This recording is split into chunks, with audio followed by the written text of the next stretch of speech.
ni Kenan Daigdig naron. Dito na naman tayo sa another episode ng ating vlogs, Badong Aratilis po. Pag-uusapan natin ngayon, ito po, no? Legal team, yung pinaka-chief, yung chief counsel, yung pinuno ng mga abogado ni Pangulong Duterte dito po sa ICC. Antindi pala na record sa ICC, no? Bigla tayo nagka-good news. Alam niyo po, nawawala na talaga ako ng nanghihina na ako, no? Wala kasi ko ideya, akala ko lahat na napupunta sa ICC ay talagang yung convicted, no? Sa kagandahang palad ay hindi po pala, no? Ito po ay marami pala na ipanalo itong ating abogado ni Pangulong Duterte. Kaya kahit papano may mga positive po tayong nakikita dito po sa ating OSG,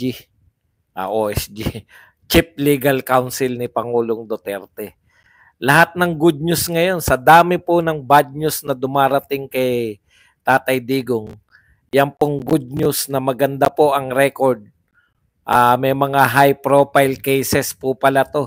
Si Kaufman. Ano na ang pangalan nito ni Kaufman? Yung chief si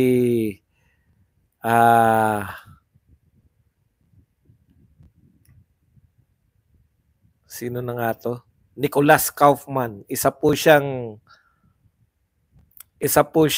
British Israeli lawyer. Maganda pala record ng mamang to sa ICC. Halos lahat ng hinawakan niya na ipanalo niya, no? So kahit papano matutuwa po tayo niyan. Pag-usapan din po natin isa pang good news. Hindi po good news dahil may epekto. Pangmatagalan po sa tingin ko yung magiging epekto nitong good news na to. Good news po, si OSG Guevara na kumpirma po natin. Tinawagan natin. Tinawagan ko yung asawa ko kanina. Hindi nakakausap ba natin yung mga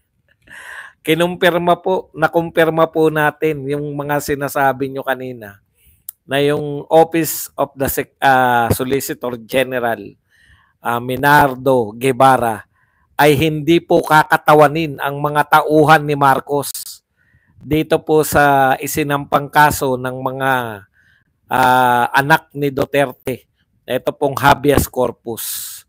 Ayan, dahil nga po sa paniniwala ng ating Solicitor General na talagang walang jurisdiction ng ICC sa Pilipinas.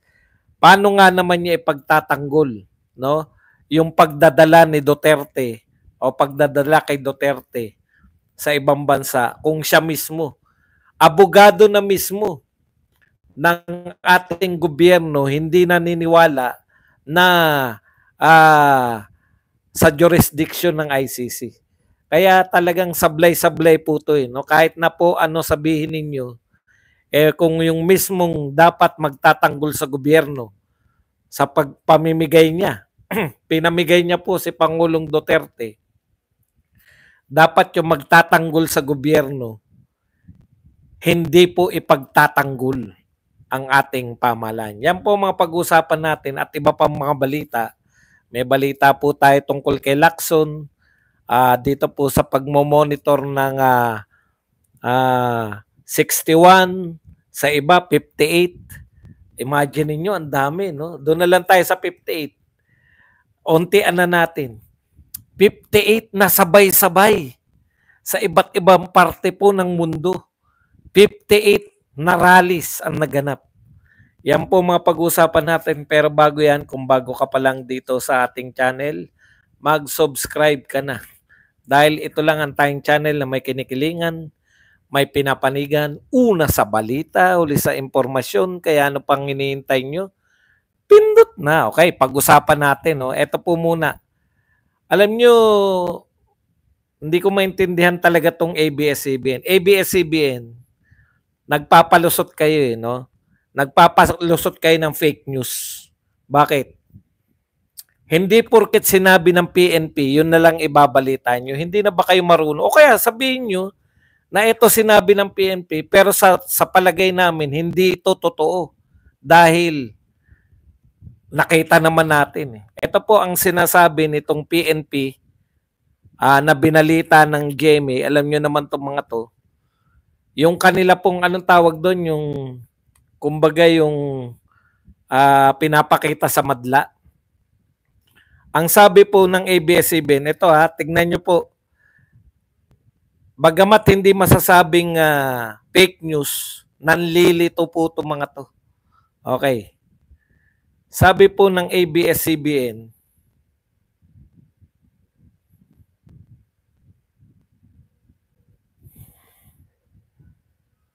okay, most of the rallies, pakinggan nyo po kahit English to, kaya nating Tagalogin. Ayon po sa balita ng ABS-CBN 2 hours ago, most of the rallies monitored over the weekend. Karamihan daw po ng rallies na monitor over the weekend.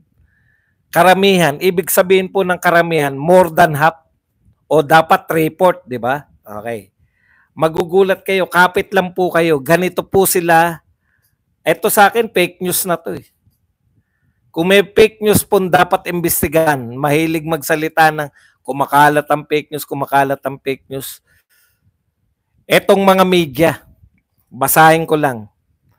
Most of the rallies monitored over the weekend and related to the pre-trial of former President Rodrigo Duterte in the International Criminal Court took place in Davao City, according to the Philippine National Police. Mga kapatid, ayon din sa kanila, 58 yun na monitor nila na rally.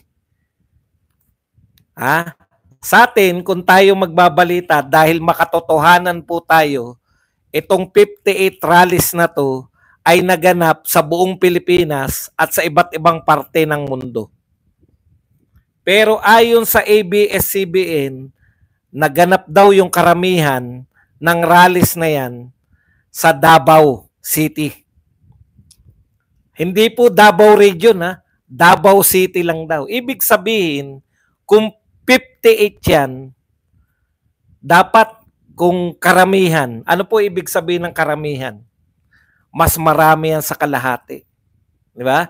Simple lang po ang mga pagpe-fake news nitong mga dyaryo na to. Karamihan daw po ng rally naganap sa Davao City. Ulitin ko lang po, baka ako mali ng pang-intindi. Kayo na po ang mag-intindi nito.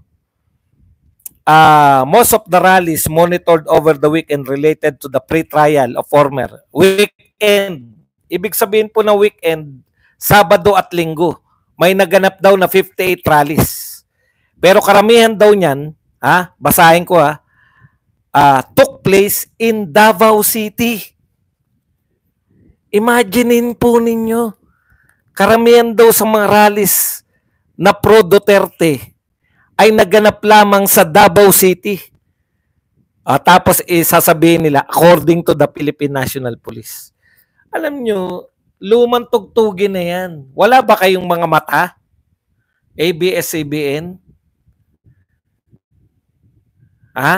Wala ba kayong mga mata? Ibig sabihin yung 58, ano kalahati ng 58? Mahigit kalahati daw eh. Dapat at least naganap yan lahat sa Davao City daw. No? So 50, 25 plus 8, 25, 29. At least 13 rally naganap. May 13 rally po bang naganap sa Davao City alone ng 2 araw, Sabado, Linggo? Yung po bang sa UK? Yung UK po ba sakop ng Davao City? Sino pa po yung may mga nagrally? Yun po bang nagrally sa Canada? Sakop po ba yung Canada ng Davao City? Italy po ba sakop ng Davao City? Manila po ba sakop ng Davao City? Diyos ko.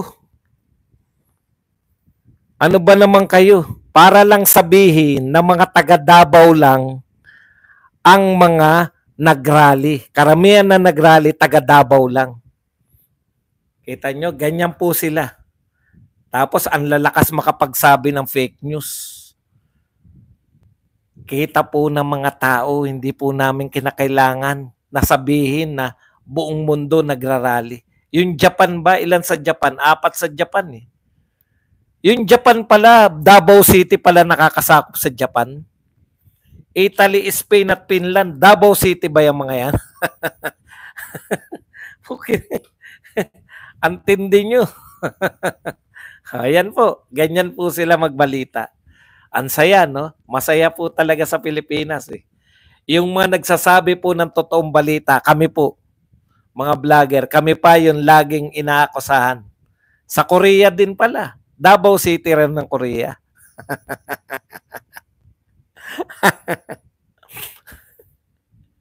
Matindi talaga ito mga to. Tapusin na, ano yun na natin yan, scratch na natin yung isa. Punta na po tayo rito sa ICC, etc., etc. Ayan. Ito po, may sinabi po si Carpio. ICC, to continue trial whether Duterte's arrest legal or not. Ha? Carpio, takan-taka ako sa iyo. 'Di ba maestrado ka ng Korte Suprema noon, Antonio Carpio? Bakit wala kang pakialam kung legal o illegal ang pagkakaaresto kay Tatay Digong? Ang sinasabi niya, yung trial magko-continue kahit legal o illegal. Marami na po akong abogado na naririnig na ganyan. Kung totoo yan, anong klaseng korte pala yung ICC? Anong klaseng korte yung lilitisin ka pa rin kahit kinidnap ka? Illegal yung pagkakaresto kasi sabi ni Carpio, legal o illegal, itutuloy daw ng ICC yung kanilang kaso, yung kanilang trial. Anong klaseng korte yan? Illegal na yung pagkakaresto, itutuloy pa rin. Ito po, maestrado ng Supreme Court to. Hindi lang po si Castro naringgan ko nito eh. May narinig pa akong isang abogado, nakalimutan ko lang eh. Kung sino eh. Ibig sabihin, ganyan pala kasutil yan. Basta nasa kanila na yung tao, wala silang pakialam kung paano ka hinuli. Illegal man o hindi.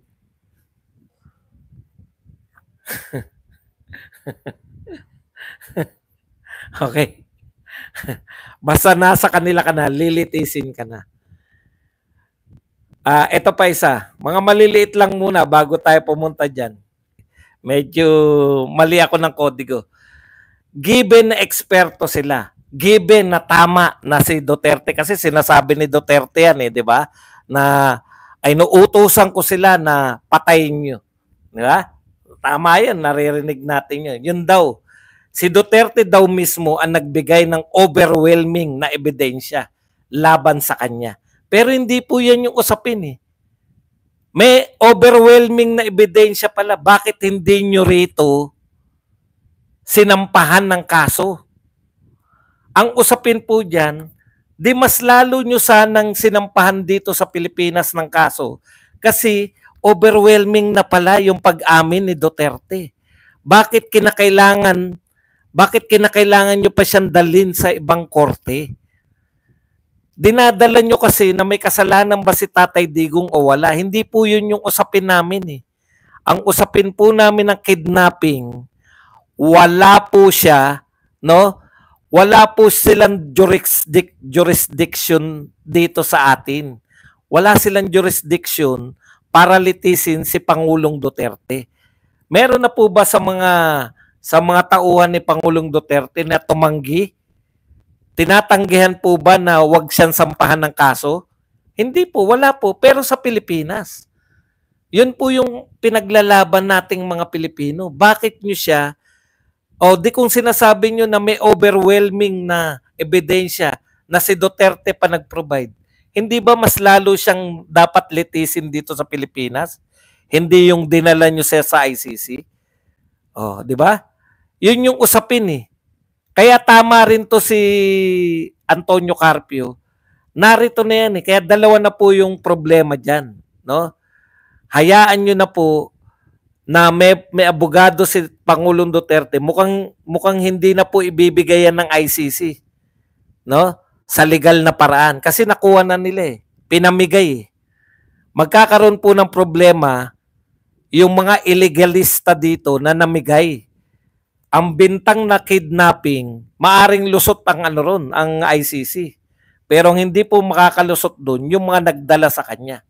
Ano yung legal basis nyo para ipamigay nyo si Tatay Digong sa ICC mismo? Yun Yun yung punto natin doon. Kung overwhelming, sabi ng mga expert, overwhelming, si Duterte nga nagsasabi, siya nga basahin ko lang, the biggest and the strongest, the most important witness of the prosecution is the accused, Mr. Duterte himself. Yun pala di ba? Yung pala naman, na si Duterte naman pala nag-provide ng kanyang sariling ebidensya laban sa kanya, bakit nyo kinakailangan dalhin pa siya sa ICC?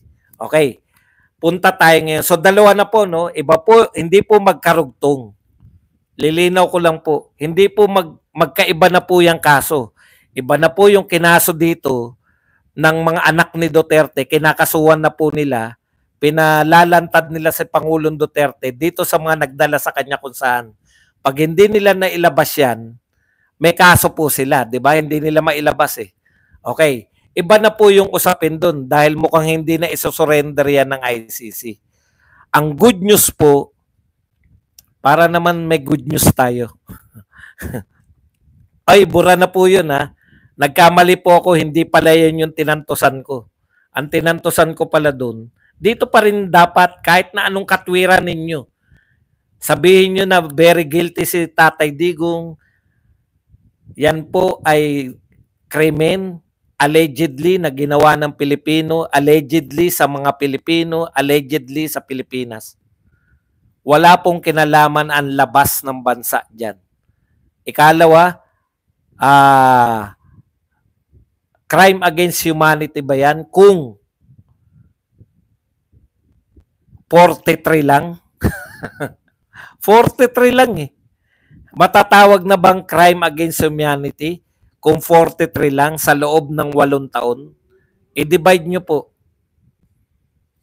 43 divided by 8 years. 5 tao lang. O gawin nyo ng 6. 6 na tao lang ang namatay sa loob ng 1 taon.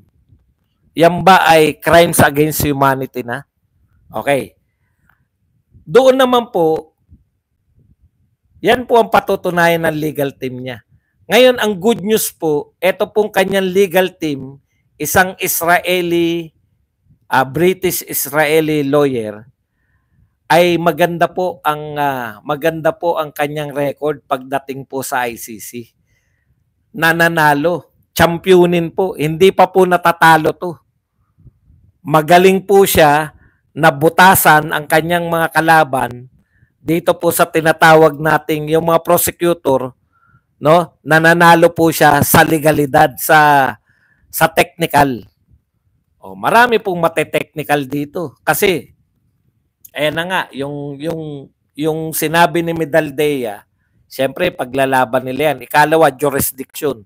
Usapin po ng jurisdiction. Wala pong talo. Kabilang sa kanyang mga inabogado, ito pong isa, yung pinakatampok niyang inabogado ay yung siya po ay naging abogado ni Jean-Pierre Bemba, Vice President ng Democratic Republic of Congo.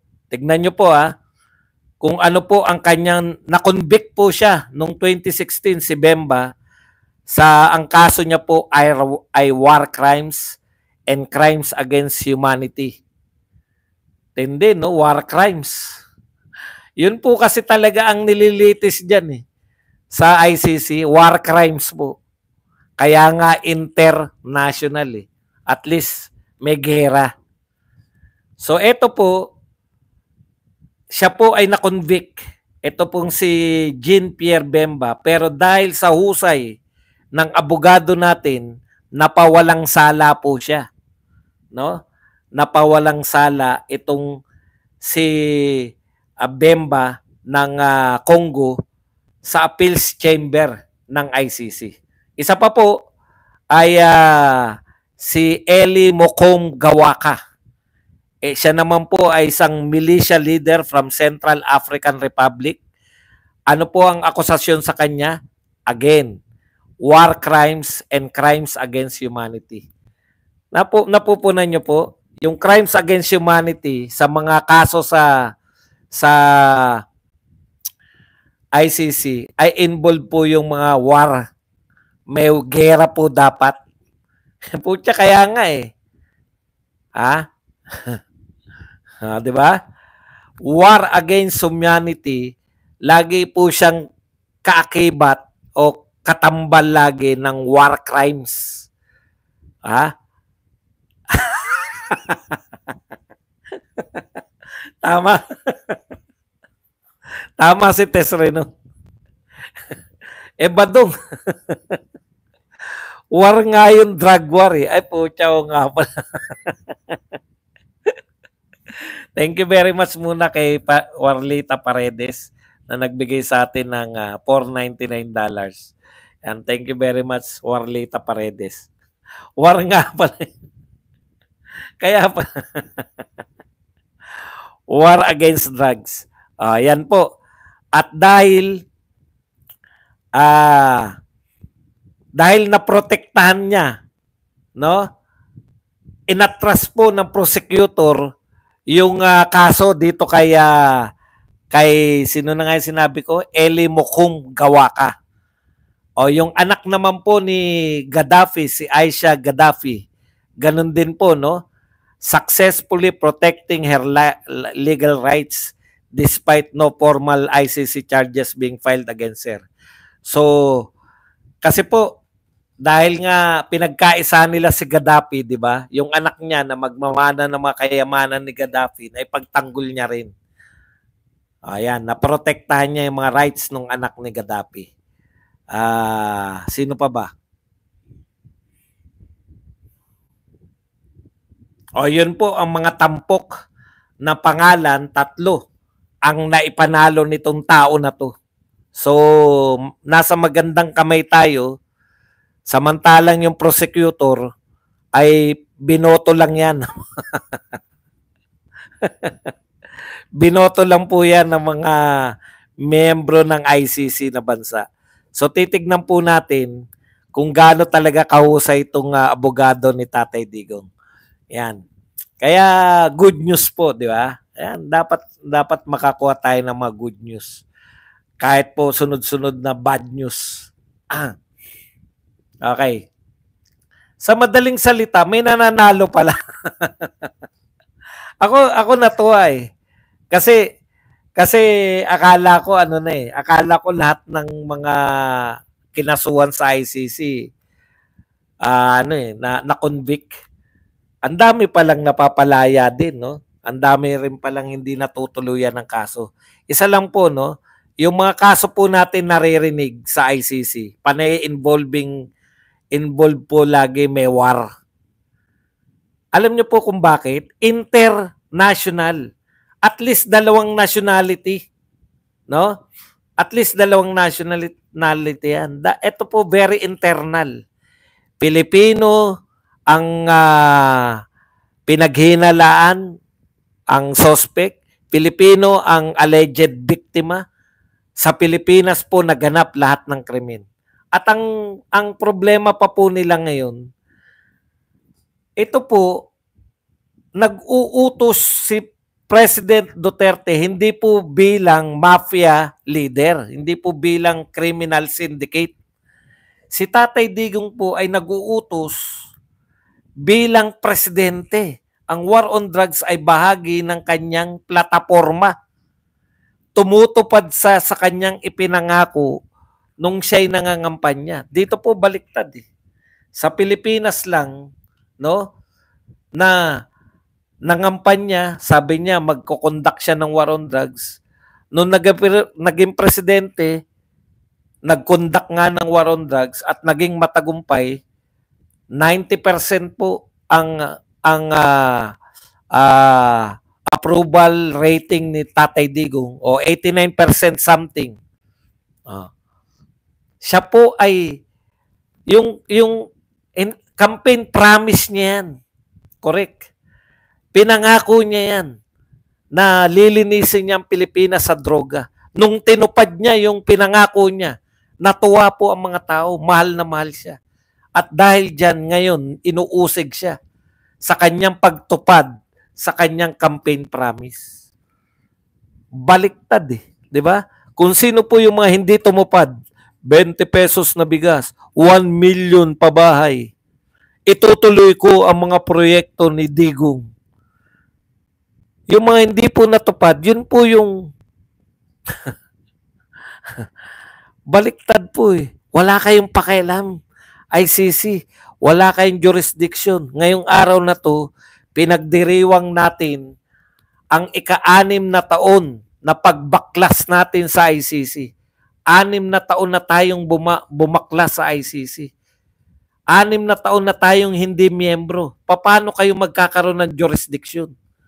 Mismong si OSG, Solicitor General Minardo Guevara, ayaw i-represent ang mga tauhan ni BBM kasi nga hindi niya kayang ipagtanggol yung mga tao na nagpatupad o ibinigay yung citizen ng Pilipinas sa isang entity na hindi natin dapat kinikilala. Magkakaroon po sila ng mga kaso? Correct. Lahat po ng yan, magkakaroon po ng may mga nilabag po sila. Nilabag nila ang konstitusyon ng Pilipinas. Sabi nga, tama rin naman, walang kaugnayan dun sa kaso sa ICC. Correct. Magkaiba po yung mga judge. I-judge po sila dun. Depende sa, ngayon pa lang, nakikita na natin, 2 na po yung nakita ko na iniangal. Yung isa po, inangal ng ginagamit yung kanyang anak. Tatay mismo yung umangal. Abogado yata yung tatay. Yung isa naman po, panahon na ni BBM namatay yung anak. Paano mo magiging AJK ni Duterte yun? Panahon na ni BBM namatay yun. Ibang klase talaga.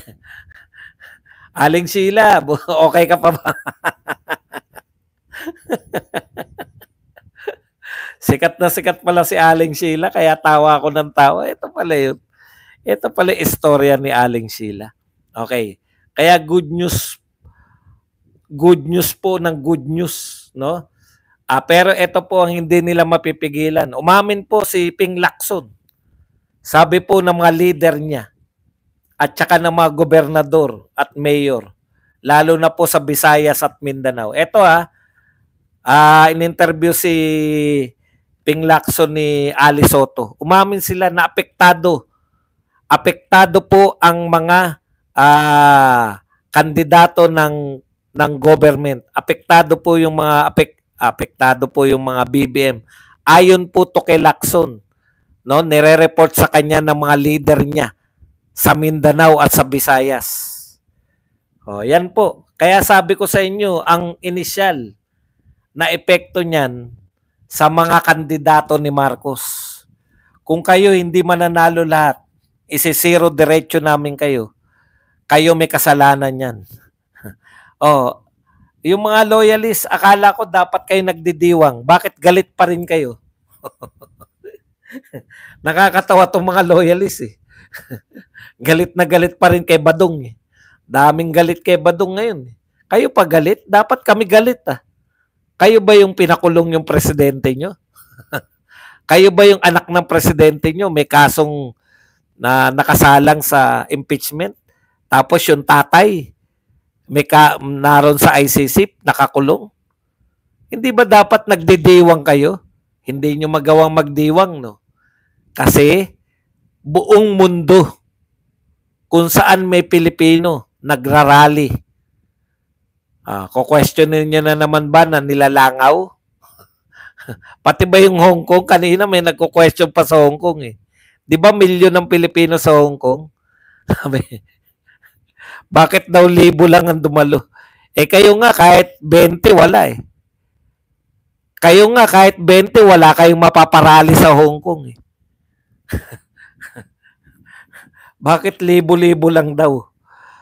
Libo-libo lang daw. Hindi na po. Pati po yung Okta, pinaliwanag nila, bumabagsak. Kahit nasa top 12 pa sila, hindi pa po yan. February pa po yan eh. March 11 po. Tandaan nyo po yung petsa. March 11. No? Happy birthday, Tatay Digong. Nangangantsaw yung isa eh. Libo lang daw ang dumalo. Di ba, million kayo sa Hong Kong? Bakit daw libo lang ang dumalo? For your information, libo lang, hindi magkasya sa loob. Mas marami nasa labas. Nasa labas ako eh. Okay. Si Ping Lacson, eto po, bumibilib kay Torre dahil masyado raw ano si Torre. Masyado raw yung anong tawag doon? Yung maximum tolerance daw si Torre. Bilib eh. Bilib si Lacson eh. Alam nyo, Senator Lacson, maximum tolerance lang daw yung nagawa. Maganda raw yung handling ng PNP. Alam nyo, Senator Lacson, bali-baliktarin mo man, no? Pabanguhin mo man yung administrasyon na kinabibilangan mo.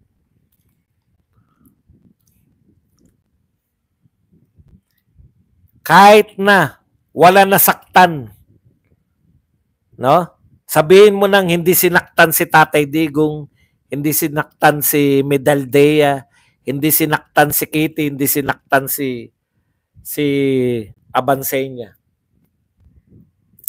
Hindi naman yan yung pinaglalaban namin. Bakit dinala si Tatay Digong doon sa The Netherlands, sa The Hague, Netherlands? Bakit nyo dinala si Digong sa The Hague, Netherlands? Diba? Kung tama yung sinasabi ng mga abogado na international expert na matindi at si Duterte pa nag-provide ng kanyang mga yung kanyang ebidensya laban sa kanya, bakit dinala nyo sa The Hague, Netherlands? May jurisdiction ba? Wala. Dahil 6 na taon na tayong hindi kasapi ng ICC. Paano sila magkakaroon ng jurisdiction? Alam nyo kaya naiiyak si Bato? Laging sinasabi Interpol ng Interpol. Naiiyak sa galit ha. Interpol kayo ng Interpol. Dating chief of police si Bato. Alam niya kung ano ang papel ng Interpol.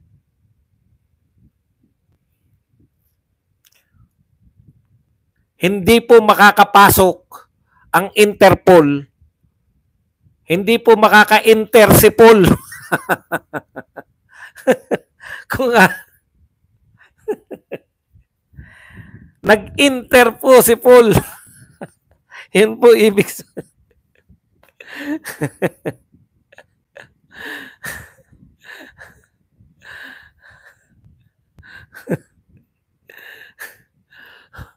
Nakakatawa. Kinakailangan po natin tumawa kasi magigiba po tayo lahat pag iyak tayo ng iyak eh. Ilang araw na tayong umiiyak. Matuwa naman tayo. Uminter si Paul. Dahil pina-inter nyo.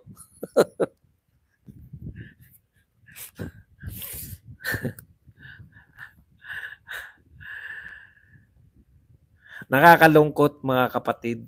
Pero bahagi na tayo ng kasaysayan. Huwag kayong mag-alala. Yung mga nangyayari ngayon, maikukwento nyo to sa inyong mga kaapo-apuhan. Kung buhay pa kayo. May kwento nyo. O yan, challenge ng mga taga Hong Kong. Yun ang mamaliit sa mga rally ng Hong Kong. Sige nga, pumunta nga kayo. Tiniti ako sa linggo, meron niyan rally yung mga taga Hong Kong. Puta ba? Padadaig ba yung mga taga Hong Kong? Nung tinanong naman si Lacson kung tama ba yung ginawa ng pamahalaan, hindi ron na raw siya dadagdag. Marami na raw eksperto. Okay. Yan lang po ang ating topic. Pwede na kayo magtanong, pwede na po kayo